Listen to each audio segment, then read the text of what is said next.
चलिए, तो class 10th के चैप्टर 7 कोऑर्डिनेट ज्योमेट्री के एक्सरसाइज 7.2 क्वेश्चन नंबर 4, बिंदुओं ऋण 3,10 और 6,8 को जोड़ने वाले रेखाखंड को बिंदु ऋण 1,6 किस अनुपात में विभाजित करता है। तो पहला जो पॉइंट्स है इसको हम ए पॉइंट्स मान लेते हैं, और जो दूसरा पॉइंट बी है 6, -8 को हमने बी पॉइंट मान लिया।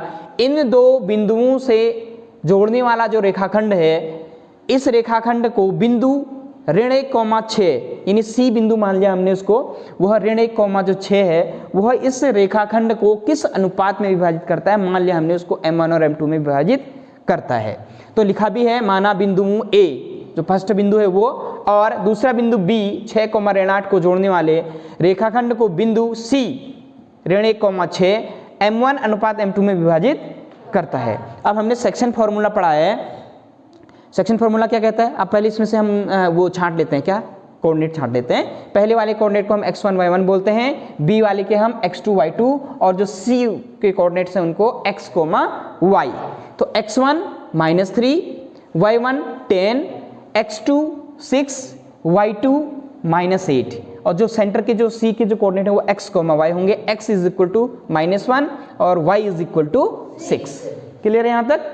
यूजिंग द सेक्शन फॉर्मूला विभाजन सूत्र लगाते हैं, x = m1 x2 + m2 x1 / m1 + m2। अब वैल्यू जो है इसमें रख लेते हैं। x भी पता है हमको, यहाँ पे देखो ये x = -1, तो इसकी जगह -1 = m1 पता नहीं है, मालूम करना है, m1 की वैल्यू फाइंड करनी है। तो m1 x2 is 6 plus m2 ऐसे रहेगा, x1 = -3 अपॉन m1 + m2 भी सेम ऐसा ही रहेगा, क्योंकि हमको फाइंड करना है। यहाँ तो क्लियर हो गया। अब क्या करते हैं हम लोग, क्रॉस मल्टीप्लाई कर लेते हैं। इसके डिनोमिनेटर में भी 1 हुआ, तो 6 और m1 को मल्टीप्लाई करेंगे, 6 × m1 6m1, और ये माइनस है, ये -3 × m2 -3m2। तो क्या आ जाएगा बेटा, इनको मल्टीप्लाई करके 6m1 -3m2 -3m2 = इससे यहाँ मल्टीप्लाई कर लो क्रॉस, तो माइनस है यहाँ भी देखो ध्यान से, -1 × m1 -m1 -1 × +m2 ओके। अब m1 एक साइड, m2 एक साइड, तो यहाँ 6m1 है पहले से ही, ओके। इसको ट्रांसपोजिंग करके यहाँ ले आएंगे तो कितना हो जाएगा, +m1, और ये -m2 यहाँ है और ये 3m2 वहाँ जाएगा तो +3m2, तो 6m1 माइनस का +m1 = m2 ऐसे रहा, और ये ट्रांसपोजिंग होकर राइट साइड गया तो प्लस माइनस था तो +3m2। ये दोनों प्लस में हैं, ऐड हो जाएंगे, 6m1 और 1m1 7m1, और यहाँ देखो ये माइनस में है और ये प्लस में है, तो क्या होगा, घटेगा, 3m2 में से एक m2 तो 2m2, तो ये बचेगा 7m1 = 2m2।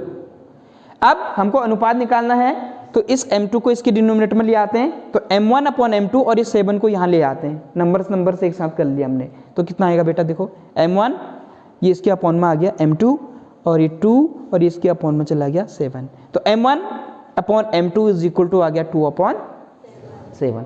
अब अपॉन में है तो इसको हम रेशियो में भी लिख सकते हैं, तो m1 रेशियो m2 = 2/7। तो जो ये लाइन ज्वाइन करने वाली, जो ए और बी को ज्वाइन करने वाली लाइन को जो सी है वह 2/7 में डिवाइड कर रहा होगा, विभाजित कर रहा होगा। क्लियर है? आसान है। देखो ये निकल गया हमारा आंसर। आप चाहें तो इसके y वाला जो कोऑर्डिनेट है उससे भी आप फाइंड कर सकते हैं। देखो जल्दी से हम y उससे भी निकाल के दिखाता हूँ आपको। ये तो x वाला फॉर्मूला यूज करना हमने, जो इस बीच के कोऑर्डिनेट को x था और y की 2 वैल्यू है हमारे पास, y से भी हम फाइंड कर सकते हैं। कैसे, देखो जल्दी से, y = m1 y2 + m2 y1 upon m1 + m2, formula वही यूज किया, वैल्यू पुट कर दो। y की वैल्यू कितनी है, 6 है, 6 = m1 -8 + m2 × 10, y2 की वैल्यू कहाँ गई, ये y1 की वैल्यू कितनी है, 10 मल्टी अपॉन m1 + m2 ऐसे रहेगा। मल्टीप्लाई कर लो यहाँ भी, तो ये हो जाएगा -8m1 और +10m2 माइनस, अच्छा यहाँ से मल्टीप्लाई कर लिया पहले, चलो ठीक है, यहाँ से कर सकते हैं आप, 6m1 और 6m2 = -8m1 और +10m2।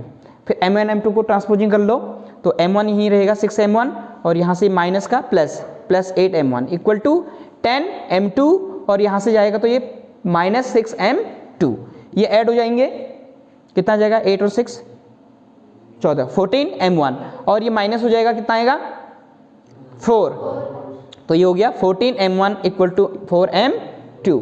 तो अगेन m1 के नीचे m2 और इस 14 को इसके नीचे लिखेंगे डिनोमिनेटर में, तो क्या आएगा m1 upon m2 is equal to 4 upon 14। 4 upon 14 को सिंप्लीफाई कर लेंगे, 2 2 जा 4, 2 7 जा 14, अगेन 2 अपॉन कितना आ गया 7, तो m1 ratio m2 equal to यहाँ भी क्या आ गया 2 रेशियो 7। आया नहीं आया सेम? तो आप चाहें तो x के कोऑर्डिनेट से, आप चाहें तो y के कोऑर्डिनेट से उसको फाइंड कर सकते हैं उनके रेशियो को, बहुत आसान है। चलो लिखो फिर।